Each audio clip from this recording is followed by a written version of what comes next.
Est-ce que les cheveux ont de l'importance pour toi? Voici la question qu'une coiffeuse m'a posée sur Internet.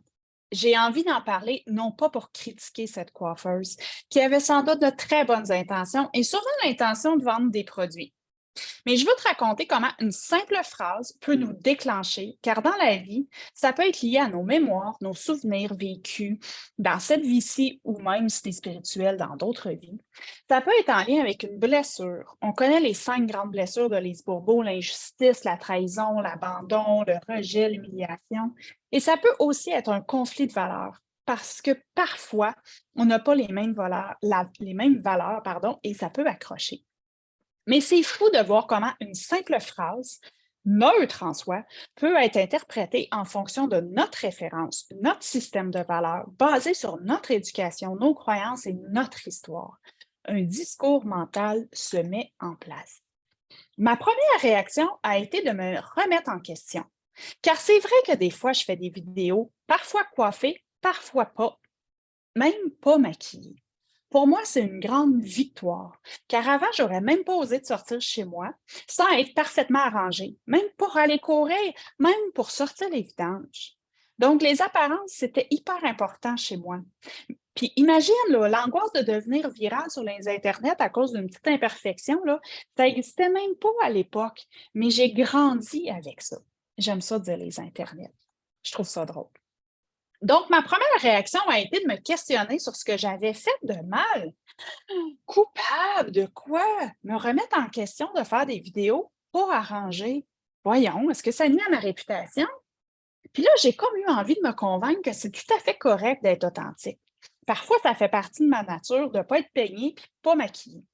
Donc, ma première réaction, j'ai eu envie de lui répondre avec la méthode Boomerang, tu sais, du tac au tac, pour lui faire sentir que moi, j'étais correct.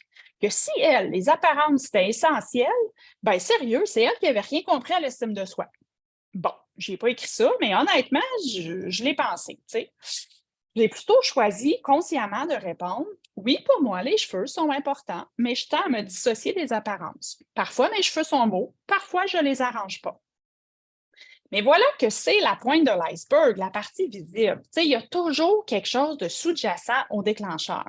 Parce que le vrai déclencheur, il n'est pas juste au niveau de la surface, là. Il y a des sous-couches là-dessus. Donc, c'est intéressant quand on est conscient. Parce que oui, en développement personnel, je pense qu'on peut changer, mais je pense qu'on peut changer nos comportements, notre façon de réagir. Mais je crois que nos déclencheurs, eux, restent les mêmes. Pour moi, il y avait 3 déclencheurs dans cette histoire. Le deuxième déclencheur, c'était que son processus, elle m'avait demandé d'être amie pour ensuite me poser une question. Moi, ça m'a tellement fait sentir comme une tactique de vendeuse. Je la voyais venir à 10 000 kilomètres d'avance parce qu'on se rappelle que j'ai été directrice des approvisionnements dans des grandes compagnies et que pendant 20 ans, j'ai négocié avec des vendeurs à l'international.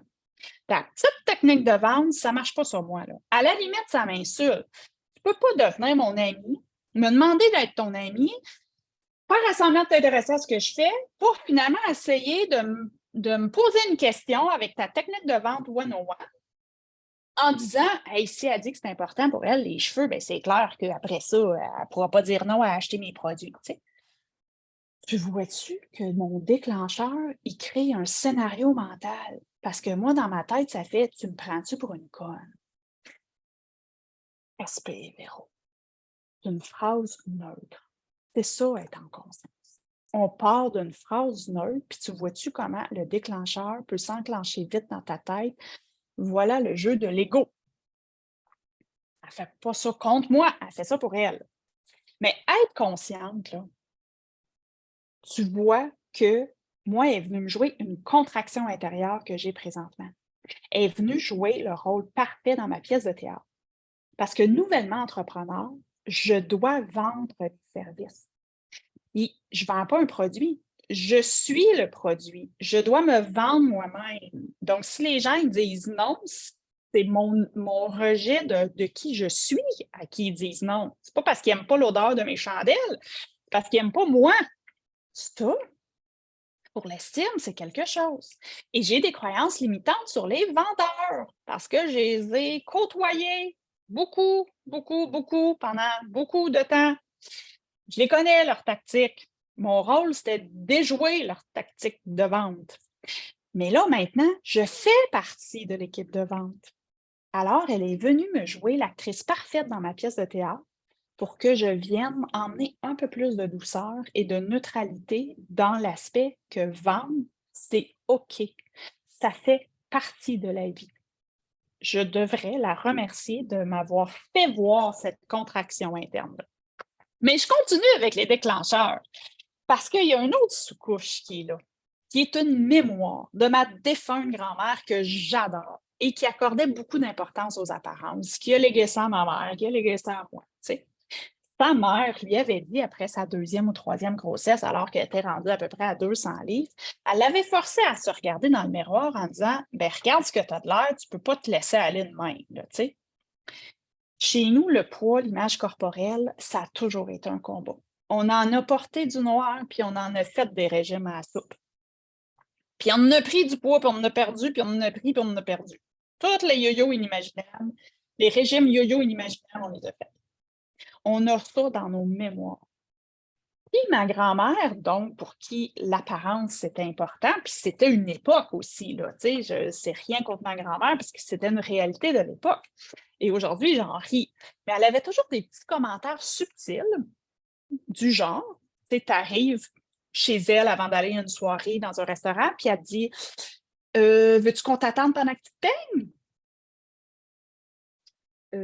Pourquoi tu penses que tu es peignée, là, tu sais? Là, ça te crée une petite insécurité. Là, tu fais comme OK, mes cheveux sont pas corrects. Ou, mettons, toi, il te reste à te changer, puis on part. OK. Tu sais, la journée que tu avais décidé de mettre ton chandail de laine avec tes jeans, là, pour te sentir super confortable, puis que tu travailles en développement personnel, puis tu te dis, hey, c'est pas vrai que l'habit fait le moine, là, tu sais. Ben, ta grand-mère, que tu adores, pour qui t'accorde de l'importance à son opinion, ben ça crée une petite insécurité. Puis là, tu te dis, coudonc, j'aurais-tu dû me peigner ou j'aurais-tu dû mettre ma petite robe noire qui amincit? Tu sais? C'est ça. Donc, tout part d'une fille dans mon histoire avec des bonnes intentions. Peut-être la même contraction que moi à dire oh, je sais pas comment approcher du monde pour faire des ventes, je vais essayer cette technique-là, mon ami m'en a parlé. Tu sais, la fille a juste des bonnes intentions. Elle a probablement remarqué que des fois mes cheveux n'étaient pas arrangés. Puis elle a décidé de m'approcher pour une cliente potentielle, tu sais. Moi, j'ai répondu poliment, consciemment. Mais ça, c'est la nouvelle Véro. Parce qu'avant, là, c'est sûr, j'aurais été sur la défensive en lui disant Hey, mes cheveux sont corrects, qu'est-ce qu'ils ont, mes cheveux? C'est quoi ton problème? Tu sais? Mais des histoires comme ça, là, où une simple phrase neutre te déclenche un discours mental, une émotion. Mais imagine, là, quand c'est ton père, ta mère, ton enfant, ton mari, ta femme, ta meilleure amie qui dit quelque chose, t'accorde de l'importance à son opinion, puis ça vient réveiller des blessures intérieures ou ton estime de soi. Puis tu le prends comme une critique avec tout ton système de référence, sans même t'appuyer sur des faits, là. Ça explique plein de pétages de coche que tu ne comprends pas toujours. Pourquoi tu réagis comme ça? Puis surtout, les autres ne comprennent pas, là, parce que les autres, ils voient la pointe du iceberg, puis ils voient la situation avec le fait. Ils ne voient pas en dessous. Comment veux-tu que la fille, elle sache que je porte en moi la mémoire de ma grand-mère avec les apparences, que mon père me surveillait le nez avant d'aller chez le dentiste parce qu'il voulait surveiller sa réputation, que là, présentement, je jongle avec le fait que je dois être la vendeuse alors que j'ai travaillé avec les vendeurs toute ma vie puis que j'avais pas toujours une opinion positive.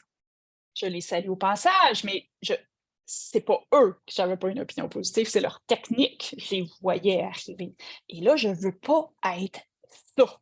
Je veux pas être la vendeuse, mais c'est une contraction intérieure que j'ai, que je dois défaire. Quand on parle de défaire des croyances limitantes qui nous empêchent d'avancer, parce qu'aujourd'hui, c'est ça que je suis. Voilà. Alors, si je te fais une demande d'amis puis que j'essaie de te vendre mon coaching, tu sauras d'où j'ai pris ma technique. C'est pas vrai.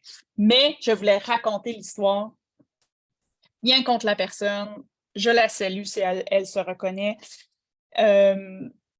Merci de m'avoir fait voir qui bouillonnait en moi, de m'avoir fait revivre des événements avec ma grand-mère. que j'adore et que je m'ennuie tous les jours de l'appeler pour y raconter ma journée. Elle me voit, mais je ne la vois plus.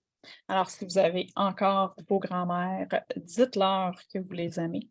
Les grands-mères, c'est vraiment important. Alors, j'espère que la mienne m'entend. Puis, je finirai en disant que après ça, j'ai décidé d'aller me peigner et je vous ai mis ma belle photo. Alors, ce sera tout